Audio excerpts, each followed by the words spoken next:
Hi hello friends, പുതിയൊരു വീഡിയോയിലേക്ക് എല്ലാവർക്കും സ്വാഗതം. ബാൻഷി സീരീസിൻ്റെ മൂന്നാമത്തെ സീസണിൻ്റെ 5ാമത്തെ എപ്പിസോഡാണ് ഇന്നത്തെ വീഡിയോയിൽ നമ്മൾ നോക്കാനായി പോകുന്നത്. ഈ സീരീസിൻ്റെ മുമ്പത്തെ വീഡിയോസ് കാണാത്തവർക്ക് വേണ്ടി വീഡിയോയുടെ ലിങ്ക് ഡിസ്ക്രിപ്ഷനിൽ പ്ലേസ് ചെയ്യാം. അപ്പോൾ നമുക്ക് ഒട്ടും സമയം കളയാതെ നേരെ വീഡിയോയിലേക്ക് പോകാം. എപ്പിസോഡിൻ്റെ സ്റ്റാർട്ടിങ്ങിൽ സ്റ്റേഷന് നേരെ ചറപറ ഫയറിങ്ങെല്ലാം നടത്തുന്ന ചേട്ടോനെയും അവൻ്റെ ആൾക്കാരെയുമാണ് കാണിക്കുന്നത്. ആ കൂട്ടത്തിലുണ്ടായിരുന്ന എല്ലാവരുടെയും ആദ്യ റൗണ്ട് ഫയറിംഗ് കഴിഞ്ഞതും നായകൻ വേഗം തന്നെ എമർജൻസി ബട്ടൺ അമർത്തിയതും സ്റ്റേഷന്റെ എൻട്രൻസ് എല്ലാം ഇരുമ്പിന്റെ ഷട്ടർ വന്ന് കവർ ചെയ്യുന്നു. എന്നാലും ആ ഷട്ടറിന് അധികം നേരം പിടിച്ചു നിൽക്കാൻ വേണ്ടി സാധിക്കില്ല എന്നവർക്ക് അറിയാവുന്നതുകൊണ്ട് അവർ വേഗം തന്നെ മറ്റൊരു സ്റ്റേഷനിലേക്ക് കോണ്ടാക്ട് ചെയ്യാൻ വേണ്ടി അവരുടെ കമ്മ്യൂണിക്കേഷൻ സിസ്റ്റം എല്ലാം എടുത്തു നോക്കുന്നു. എന്നാൽ ഫയറിങ്ങിൽ അതെല്ലാം ഡാമേജ് ആയി പോയതോടെ അവർക്ക് പുറത്തുള്ള ആൾക്കാരെ ബന്ധപ്പെടാൻ വേണ്ടിയുള്ള അവസരമെല്ലാം നഷ്ടപ്പെട്ടു പോകുന്നു.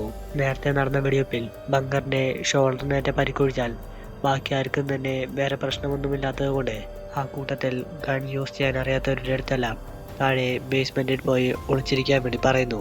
ഇവരുടെ ഈ സംസാരത്തിനിടയിൽ ചേട്ടോൻ നേരെ ആ ഷട്ടറിന്റെ അടുത്ത് വന്ന് നായകനോട് റേവനെയും പ്രോക്ടറെയും തനിക്ക് തരികയാണെങ്കിൽ ബാക്കിയുള്ള ആൾക്കാരെയെല്ലാം താൻ കൊല്ലാതെ വിടാമെന്ന് ഒരു ഓഫറെല്ലാം കൊടുക്കുന്നു.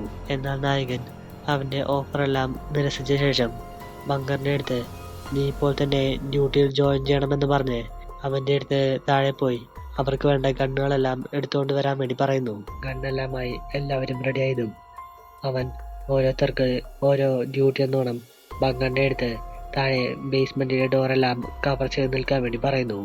ഈ സമയം ചേട്ടോൻ്റെ ആൾക്കാർ ഒരു ബുൾഡോസർ പോലത്തെ ഗണ്ണെല്ലാം എടുത്തു വെച്ച് ആ ഷീറ്റിന് നേരെ ചർബറ വീണ്ടും ഫയറിങ്ങെല്ലാം നടത്തുന്നു.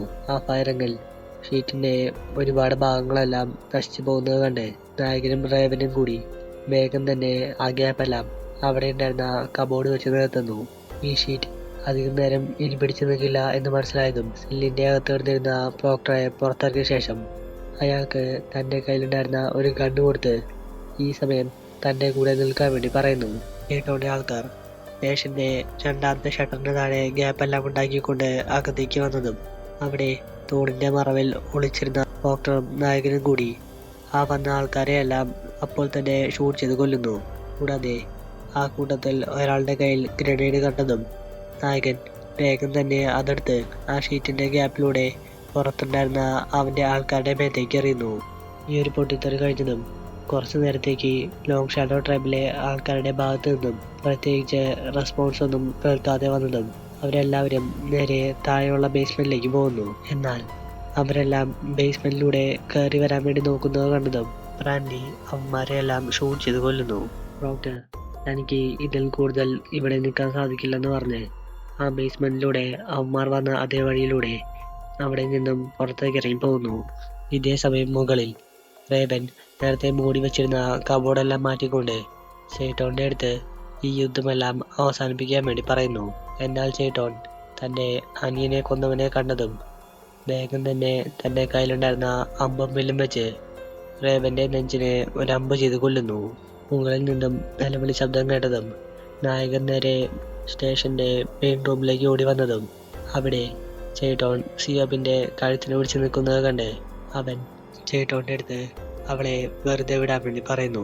ഇതേ സമയം ലോങ് ഷാഡോ ട്രൈബിലെ മറ്റൊരു വ്യക്തി നായകനെ പിന്നിലൂടെ തലക്കടിച്ച് വീഴ്ത്തിയതും അവന്റെ ബോധം പോകുന്നതിന് മുമ്പേ ചേട്ടോൻ നായകൻ കാണുകയെ സിയോബിനെ കഴുത്തൊടിച്ചു കൊല്ലുന്നു. അവിടെ കട്ട് ചെയ്ത് പോലീസ് സ്റ്റേഷനിൽ നിന്നും പോയ പ്രോക്ടർ തിരിച്ച് വീട്ടിലെത്തുന്നതായിട്ടാണ് കാണിക്കുന്നത്.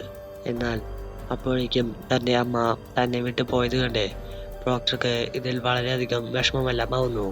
തന്റെ അമ്മയുടെ അവസാന നിമിഷങ്ങളിൽ തനിക്ക് അമ്മയോടൊപ്പം ഇരിക്കാൻ സാധിക്കാതെ ഓർത്ത് കരഞ്ഞുകൊണ്ട് അമ്മയെ കെട്ടിപ്പിടിച്ച് കിടക്കുന്നു. അവിടെ കട്ട് ചെയ്ത് പിറ്റേ ദിവസം രാവിലെ സ്റ്റേഷനിലുള്ള ആൾക്കാർക്കെല്ലാം ഫസ്റ്റ് എയ്ഡ് കൊടുക്കുന്ന മെഡിക്കൽ ടീമിനെയാണ് കാണിക്കുന്നത്.